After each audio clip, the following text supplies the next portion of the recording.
રાજકોટમાં સ્વામિનારાયણ મંદિરના સ્વામી પર કરોડોની ઠગાઈનો આરોપ મુકાયો છે। વડતાલ સ્વામિનારાયણ મંદિરમાંથી કાઢી મૂકેલા 4 સ્વામી સહિત 8 શખ્સ સામે ફરિયાદ। મંદિર બનાવવા માટે જગ્યા જોઈએ છે તેવું કહી સાધુઓએ કરોડોની ઠગાઈ કર્યાનો આરોપ મુકાયો છે। રાજકોટમાં સ્વામીઓ વિરુદ્ધ ફરિયાદ નોંધાઈ। જસ્મીન માઢકે સ્વામીઓ વિરુદ્ધ ભક્તિનગર પોલીસ સ્ટેશનમાં ફરિયાદ દાખલ કરાવી છે। જે કે સ્વામી, વીપી સ્વામી, एमपी स्वामी, देवप्रकाश स्वामी सहितना लोको सामे ठगाईनी फरियाद नोंधावाई छे। जस्मीन माढके जे ते वखते रूपियानी लेती देतीना वीडियो रेकॉर्डिंग पण पोलीसने आप्या होवानो दावो करायो। स्वामीनी गैंगना लोको जमीन वेचनार, खेडूत अने दलाल बंने टोकन अपावे अने पैसा आखी गैंग वच्चे वेचता होवाना आरोप मुकाया छे। 510 वीघा जग्या माटे आ लोको स्वामी अમને એ રીતે કીધું હતું અને એ રીતે સ્વામી આવી રીતે અમારા જેવા અન્ય 7 લોકો સાથે ની એફઆઈઆર થઈ ગયેલી છે અને હજી બીજા અન્ય 5 લોકોની એફઆઈઆર ભૂગર્ભમાં અરજી સ્વરૂપે એની ફરિયાદ થવાની બાકી છે। આ એક ટાઈપનું બોર્ડર ઓપરેશનથી સમગ્ર ગુજરાતમાં કૌભાંડ ચલાવે છે। અમારી પહેલા જેનું સાટક થયું છે એની સાથે 1.5 કરોડનું છે, અમારા પછી જે સાટક થયું છે એની પાસે 3.5 કરોડનું કૌભાંડ છે અને રીંજા ગામમાં જે કૌભાંડ થયું છે એ સ્વામીઓ જ કરેલું છે। એમાં 1 કરોડ રૂપિયાથી લઈને 10 કરોડ રૂપિયાની અવૈધ લીધેલી। અમદાવાદના સરખેજના ભારતીય આશ્રમમાં વધુ એક વખત વિવાદ થયો।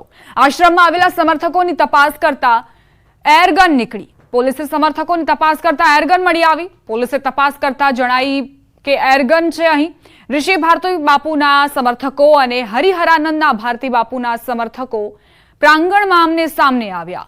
એસીપી, પીઆઈ સહિત કક્ષાના અધિકારીઓ આશ્રમ પહોંચ્યા। મહત્વનું છે કે જૂનાગઢથી મંત હરિહરાનંદ બાપુ તેમના સમર્થકો અને બાઉન્સરો સાથે આશ્રમમાં પહોંચીને ગાદી સંભાળી। જોકે સરખેજના ભારતીય આશ્રમનું સંચાલન તેમના શિષ્ય ઋષિ ભારતી બાપુ કરી રહ્યા હતા। વિવાદ ખાસ એવો હતો નહીં, કારણ કે મારા શિષ્ય છે તો વહીવટ એને સોંપ્યો હતો। હવે વહીવટ હું કરીશ રાતે, બાકી કોઈ વિવાદ છે નહીં અને વિવાદ થવા જેવું કોઈ સવાલ નથી। વિલ મારા નામનું છે, પ્રોબેટ મને મળી ગયેલ છે। સુરેન્દ્રનગર શહેરમાં વરસાદે વિરામ લીધા બાદ પણ અનેક વિસ્તાર હજુ જળમગ્ન છે। વરસાદના 2 દિવસ બાદ વોર્ડ નંબર 5 અને 6 માં પાણીનો નિકાલ ન થતા લોકોને ભારે હાલાકી પડી રહી છે। પાલિકા પ્રશાસનની પ્રી મોન્સૂન કામગીરી પણ આ પાણીમાં જ ધોવાઈ ગઈ હોય તેવા દ્રશ્યો સામે આવ્યા। જેમાં ગીતા સોસાયટી, શારદાનગર, જ્યોતિનગર, હરિકૃષ્ણ સોસાયટી, રણજીતનગરમાં પણ હજુ પાણી ભરાયેલા છે। એ પણ ઢીંચણસમાં પાણી ભરાયેલા છે, જેના કારણે લોકોને જીવન જરૂરિયાતની ચીજવસ્તુઓ લેવા જવામાં પણ હાલાકીનો સામનો કરવો પડી રહ્યો છે। ઇમરજન્સી સમયમાં એમ્બ્યુલન્સ પણ ન આવી શકે તેવી સ્થિતિ સર્જાઈ। હવે તાત્કાલિક પાણીનો કાયમી નિકાલ કરવામાં આવે તેવી સ્થાનિકોએ માંગ કરી।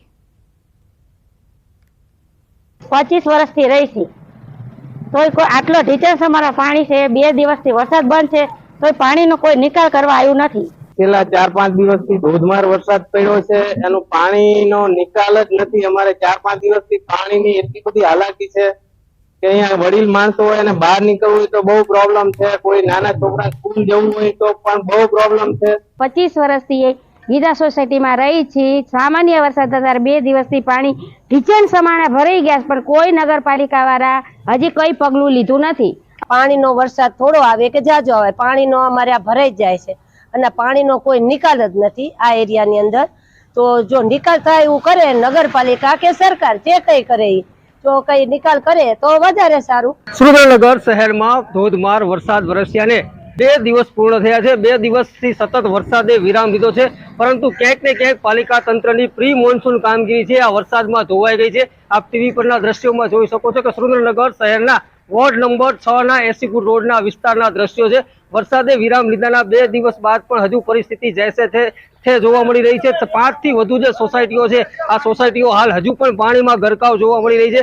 પાણીના નિકાલની વ્યવસ્થાના નામે એકમાત્ર મીંડું કામગીરી હોય તેવું આ દ્રશ્યો પરથી ચોક્કસ લાગી રહ્યું છે। લોકોને જીવન જરૂરિયાતની વસ્તુ માટે પણ ભારે હાલાકીનો સામનો કરી અને બહાર જવાની નોબત આવી છે, ત્યારે ક્યાંક ને ક્યાંક લોકોમાં તંત્રની કામગીરી સામે રોષ જોવા મળી રહ્યો છે અને વરસાદ બંધ થયાના 2 દિવસ બાદ પણ વરસાદી પાણીનો નિકાલ ન થતા લોકોમાં તંત્રની કામગીરી સામે રોષ જોવા મળી રહ્યો છે અને આ પાણી ક્યારે ઉતરશે તે જોવું રહ્યું। અક્ષય જોશી, ન્યૂઝ 18 ગુજરાતી, સુરેન્દ્રનગર। સમાચાર બનાસકાંઠાથી પ્રાપ્ત થઈ રહ્યા છે। બનાસકાંઠાના અમીરગઢમાં યુવક ડૂબ્યો હોવાની આશંકા। બનાસ નદીના ચેકડેમમાં યુવક ડૂબવાની શંકા છે। યુવકની શોધખોળ માટે ઘટના સ્થળે વહીવટીતંત્ર પહોંચ્યું। મામલતદાર, ટીડીઓ સહિતના અધિકારીઓ ઘટના સ્થળે પહોંચ્યા। સ્થાનિક તરવૈયા દ્વારા યુવકની શોધખોળ હાથ ધરવામાં આવી। અમીરગઢનો યુવક ચેકડેમ જોવા જતા ડૂબ્યો હોવાની આશંકા સેવાઈ રહી છે।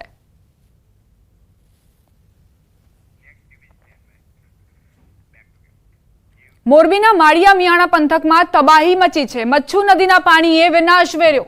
સરકાર તેમજ જિલ્લા પ્રશાસન એક્શનમાં આવ્યું છે। ધારાસભ્ય કાંતિ અમૃતિયાએ અસરગ્રસ્ત વિસ્તારોની મુલાકાત લીધી।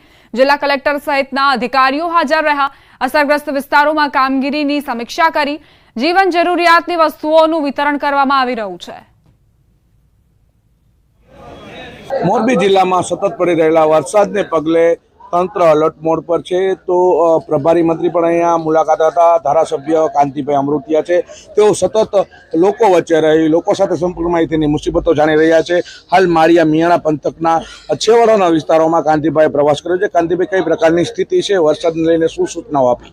આજે મોરબી માળિયા તાલુકાના તમામ અધિકારી, કલેક્ટર સાહેબ, હું અત્યારે જે પાણીની સમસ્યા, હવે જે પાણી ભરાણું છે, ખાડા પડ્યા છે, એમને જરૂરિયાત છે, ઘાસની જરૂરિયાત છે, એને સાથે એક મીટિંગ કરી અને જ્યાં પણ જરૂર પડે, ફૂડ પેકેટની જરૂર પડે, રસોડાની જરૂર પડે, એમને કહીને કમિટી કરી અને 5 દિવસ સુધી પશુને ઘાસ મળે, પછી એને જમીનને નુકસાન, એનું બધું આખું પ્લાનિંગ કરી અને કાર્યકર્તા સાથે એક પણ જાણતી તકલીફ ન પડે એના પ્રયત્ન મેં અને આપણા ઝવેરી સાહેબે એ અધિકારી સાથે બેસીને એના પ્રશ્નો હલ થાય એવું કર્યું।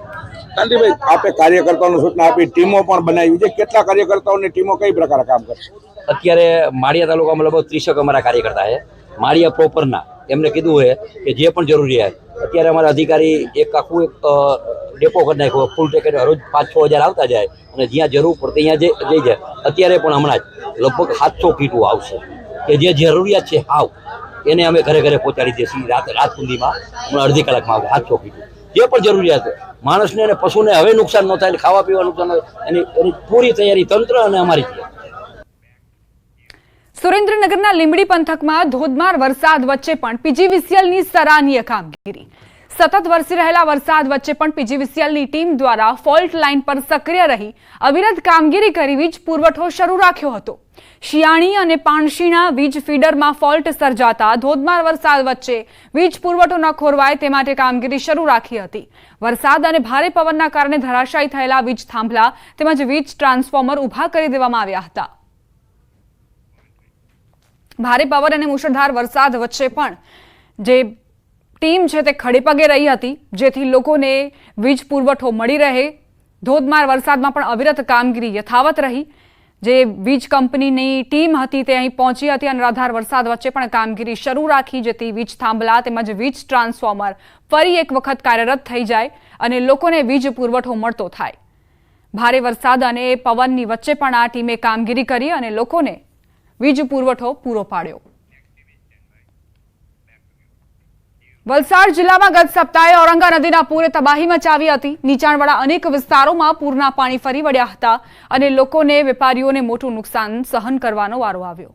ત્યારે જિલ્લાના પ્રભારી મંત્રી મુકેશ પટેલે પૂર અસરગ્રસ્ત વિસ્તારોની મુલાકાત લઈ સ્થિતિનું નિરીક્ષણ કર્યું અને લોકોની રજૂઆતો સાંભળી હતી। પૂરના સમયે નદી કિનારા વિસ્તારનું ધોવાણ અટકાવવા ગેબિયન પ્રોટેક્શન વોલના પ્રોજેક્ટનું ઝડપી અમલની ખાતરી મંત્રી મુકેશ પટેલે આપી હતી। કાયમના નિકાલ માટે પણ અમે એની યોજના બનાવી છે। એને પણ પુણે ઇન્સ્ટિટ્યૂટમાં IITમાં એને ડિઝાઇન કરવા આપી છે। અમે તાત્કાલિક કરીશું। જે તે પરિવાર હતા એને પરિવારને તાત્કાલિક એ લોકો શિફ્ટિંગ કરી, લગભગ 600 જેટલા પરિવારને શિફ્ટિંગ કર્યા હતા અને જે પણ એની ઘર વખતે નુકસાન થયું છે, જે કંઈ તે નુકસાન, તમામ નુકસાનો કરશે। આ તો આજે અડધી ગામમાંથી નદી ગઈ છે, આવનાર દિવસોમાં તો આખા ગામમાંથી નદી જવાની કે અમને પહેલી તકે ડંકા જોઈએ, રિવરફ્રન્ટ જોઈએ અને અમેનો જે રેતી કાઢતા છે રેતીની જગ્યાએ માટીનો કાપ થવો જોઈએ।